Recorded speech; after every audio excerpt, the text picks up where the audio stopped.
So I was just sitting here drawing and listening to music as I do because I can't really sleep. And I was listening to one of my favorite songs, and it is called "The Storm" by the Arcadian Wild. And in the chorus, it has a lyric that kind of closes out the chorus that says, "To live hard and die well is why we were made."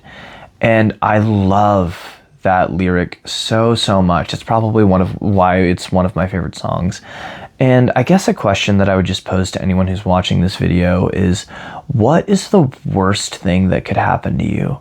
I don't think that we really consider that question nearly as much as we should in like the modern Western culture that we have cultivated. You know, I have considered it a lot, and I get asked a lot by my peers and by, you know, individuals that are older than me, like, why do I do the things that I do? I've lived a somewhat interesting life, I guess. Like, I've been to a fair amount of conflict zones and war zones, and I've seen the things that I've seen, which is, you know, who cares, whatever. But it has given me a fair amount of perspective, especially, you know, when I now look into the eyes of my sons, who I'm attempting to raise, we'll see how good that turns out.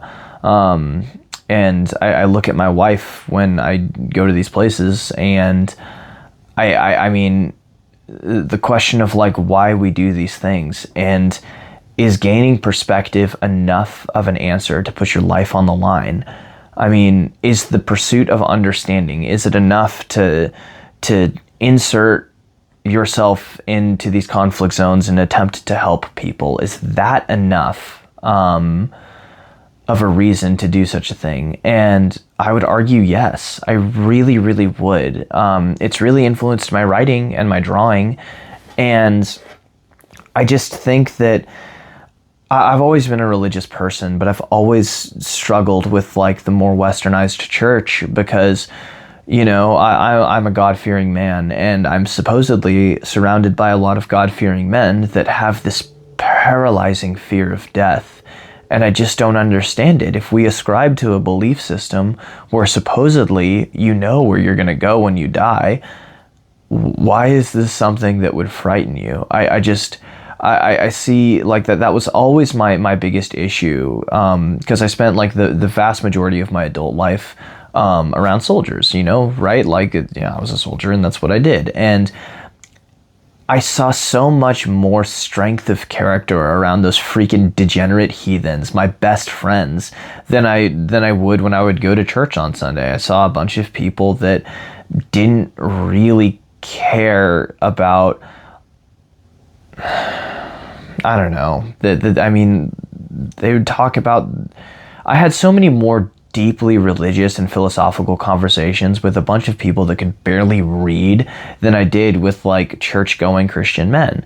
And I don't, that's a really cynical take. And like, it took me a really long time to find a church that was, that I thought was aligned with me spiritually. And like that goes into a rant that I don't really want to have, because I don't think that I'm educated enough or articulate enough to really represent that argument well. But I will say that just in the West, I think that we are so afraid of death, and I don't understand it. Like, what's the worst thing that could happen to you? Is it death? If you're a believer, is it death? It can't be. Like, to live a meaningless life has to be worse. And I know like we hear that garbage in like movies and stuff, but it's real. Like, it is real. And then like you have to dig deeper. You have to peel that layer back, and you have to ask yourself, what's meaningful? You know, is doing my little drawings and writing these novels, is it meaningful enough? I'll be honest right now, no, I don't think that it is. Maybe if I was, you know, influencing thousands of people with like my message, whatever you wanted to boil that down to be, maybe it would be meaningful. But I still don't know that it would be enough for me to say that I've been living a meaningful life. And, you know, that search for meaning is not something that I think most men, certainly not me, really ever achieve a final understanding of. And you know, again, I'm young. I'm very, very young, and maybe that'll change in the next several decades, or maybe I won't make it that long. Maybe God will take me home before then. I guess I just don't know. But I think that it's, again, it all boils back to something that we consider. What is the worst thing that could happen to you? And if your answer is death, I think that you should do some internal reflection. I'm not sitting here to preach at anybody. Like, I'm just a stupid nug that likes to draw and I like to write. Like, this isn't supposed to be like particularly...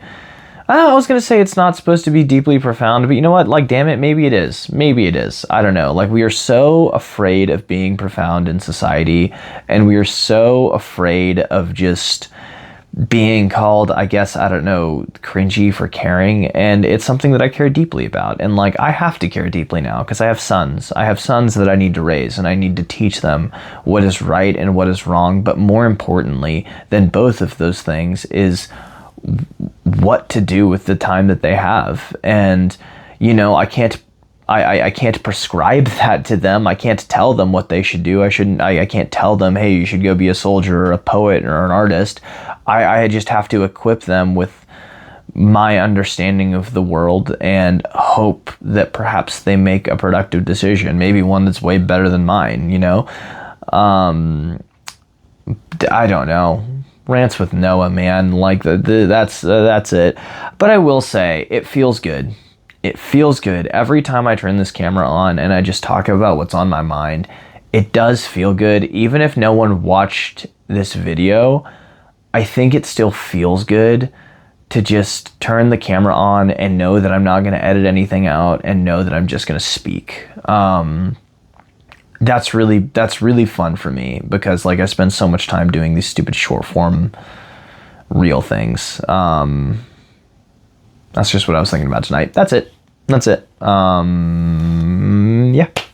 Until next time, I'm sure I'll post a reel in the next day or two and you can watch me promote my book. Go team.